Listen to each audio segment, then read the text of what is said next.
नमस्कार मित्रों, आज की कक्षा में हम हमारे पाठ्य भाग से प्राचीन पद्य, प्राचीन कवि सूरदास, दूसरे कवि हैं सूरदास, उनके बारे में जानेंगे।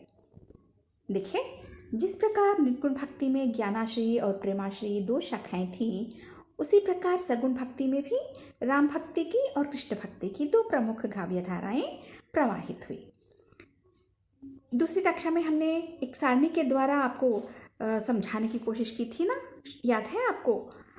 भक्ति काल की जो दो प्रमुख धाराएं थी, और निर्गुण भक्ति के प्रेमाश्रयी और ज्ञानाश्रयी, और सगुण भक्ति की राम भक्ति और कृष्ण भक्ति, है ना। ज्ञानाश्रयी और प्रेमाश्रयी जो है हमारे सिलेबस में है, और इसके बारे में मैंने उनके विशेषताएं भी मैंने आपको बताई थी, लेकिन उस वक्त राम भक्ति और कृष्ण भक्ति के बारे में मैंने बताया नहीं था क्योंकि हमारे सिलेबस में नहीं थे। लेकिन अभी सूरदास जी के बारे में जब हम पढ़ रहे हैं तो कृष्ण भक्ति के बारे में जानना हमारे लिए आवश्यक है ना। कृष्ण भक्ति धारा में सूरदास सर्वाधिक महत्वपूर्ण और श्रेष्ठ हैं। तो वैष्णव भक्ति में उस समय अनेक संप्रदाय प्रचलित थे, जिनमें वे वल्लभ संप्रदाय से सूरदास संबंध थे। देखिए, मतलब कृष्ण भक्ति धारा में सूरदास जी को बहुत ही श्रेष्ठ मानते हैं। और वैष्णव भक्ति, उस वक्त भक्ति काल में बहुत सारी धाराएं निकली, बहुत ज़्यादा भक्ति की धाराएं बहुत ज़्यादा निकली। तो वहाँ यहाँ पर कहा गया ना, वल्लभ संप्रदाय से, वैष्णव संप्रदाय के थे। वैष्णव संप्रदाय में ही कई अलग अलग संप्रदाय निकले। क्या क्या थे देखिए, वल्लभ संप्रदाय था, निम्बार्क संप्रदाय था, राधा वल्लभ संप्रदाय और हरिदासी संप्रदाय। इस तरह तरह के संप्रदाय निकले। लेकिन हमारे सूरदास जी जो थे वे वल्लभ संप्रदाय से संबंध रखते हैं, क्योंकि वे वल्लभाचार्य इनके गुरु थे। और कहा जाता है कि ये पहले विनय पद गाया करते थे, और वल्लभाचार्य जी के संपर्क में आने के बाद ये कृष्ण के सखा मानकर उनके बारे में कविताएं, पद रचा करते थे। और देखिए, इस मान्यता के अनुसार इनका जन्म संवत 1535 स्थिर किया गया है। मतलब इस संप्रदाय के अनुसार इनके गुरु जो वल्लभाचार्य जी थे, आयु में इनसे 10 दिन छोटे थे, ये कहा जाता है। और इसी मान्यता के अनुसार इनका जन्म संवत भी 1535 माना गया है।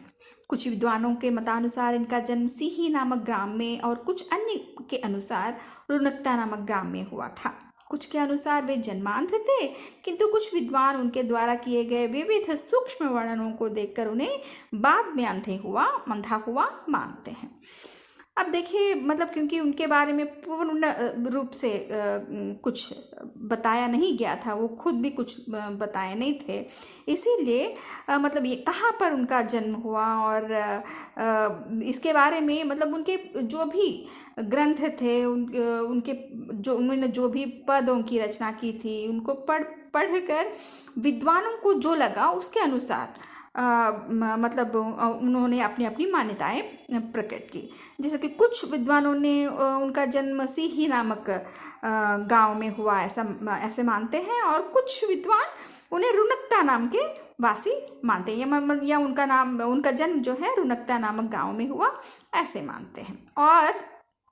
और एक विषय देखिए, उनके बारे में ये कहा जाता है कि ये जन्मांध थे। कुछ लोग मानते थे कि ये जन्मांध थे, लेकिन जिस प्रकार उन्होंने अपने पदों में जो वर्णन किया है, कृष्ण का वर्णन किया है, ये देखकर, या गोपी और कृष्ण के लीलाओं का वर्णन किया है, उसके बारे में पढ़कर कुछ विद्वान ये कहते हैं कि शायद ये बाद में आते हुए होंगे, ऐसा माना जाता है उसके बारे में। और तरह तरह की कहानियाँ भी प्रचलित है। और आगे देखिए, इनके आरंभिक पदों में दास्य भाव की और वल्लभ संप्रदाय में दीक्षित होने के बाद रचे गए पदों में सख्य भाव पुष्टि मार्ग की भक्ति मिलती है। अब देखिए, पहले जब वो वल्लभाचार्य जी से नहीं मिले थे, तब ये दास्य भाव के पद लिखा करते थे। मतलब जैसे कि राम भक्ति शाखा, उनकी भक्ति दास्य भक्ति थी, है ना। तुलसीदास जी की भक्ति दास्य भक्ति थी, मतलब अपने आप को भगवान के दास मानते थे, सेवक मानते थे, है ना। तो उसी प्रकार ये इनके पद भी वैसे पहले के पद वैसे दिखाई देते हैं, दास्य भाव के दिखाई देते हैं। लेकिन वल्लभ संप्रदाय में दीक्षित होने के बाद ये सख्य भाव के मतलब भगवान को अपना सखा, मतलब अपना फ्रेंड माना करते थे। और पुष्टि मार्गी भक्ति मिलती है। पुष्टि मार्गी मतलब वल्लभ संप्रदाय वाले पुष्टि मार्ग मतलब भगवान का के अनुग्रह द्वारा जो सद्गति मानते हैं, वैसे लोगों को पुष्टि मार्गी कहा जाता है। तो मतलब अनुग्रह यानी उसको ही पुष्टि कहा जाता है या पोषण कहा जाता है, भगवान के अनुग्रह, उसका मतलब है भगवान का अनुग्रह। तो इसके पुष्टि मार्गी मतलब भगवान के अनुग्रह से ही हम सद्गति, हमारी सद्गति है, ऐसे मानने वाले, राइट। तो इनके द्वारा रचित 1.25 लाख पदों के मुख्य विषय कृष्ण की बाल लीला, भ्रमर गीत और विनय है। तो वात्सल्य का वर्णन जैसा सूरदास ने किया है, वैसा अन्य किसी कवि ने नहीं किया।